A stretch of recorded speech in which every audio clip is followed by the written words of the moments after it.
In today's video, I'm going to teach you how to use HubSpot Landing Page Builder. Start on your HubSpot home dashboard.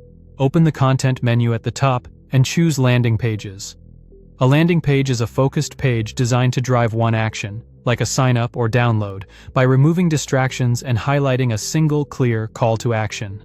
This area shows your existing pages and basic performance, so you're in the right workspace to build and manage. Click Create a landing page. For this demo, select Start with a blank page. When prompted, you can let AI generate content or edit manually. We'll choose Edit Manually so you can see exactly how to structure and write each part. Inside the editor, select Add Section. Browse the section templates, hero areas, text and image blocks, forms, testimonials, pricing, and more. Then pick what you need.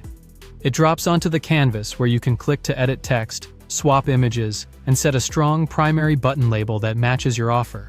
You can drag sections to reorder them, tweak padding and background colors, and set alt text on images for accessibility. Click Add Section again to build out the rest. Repeat this as needed until the page feels complete.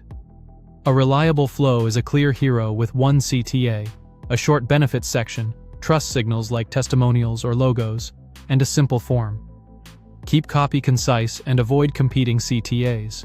Keep forms short, ask only for what you truly need, and it's fine to repeat the same primary CTA near the bottom for convenience. Give the page a recognizable name so it's easy to find later. Then add a page title. This appears in browser tabs and search results, so keep it descriptive and compelling. Include relevant keywords naturally to help with discoverability. Remember, the internal page name helps your team stay organized, while the page title is visitor-facing. Use Preview to check the page on desktop and mobile. Confirm spacing, readability, and that every link and button works. Test your form fields and validation, and ensure your brand styles are consistent. If something looks off, jump back to the editor and adjust.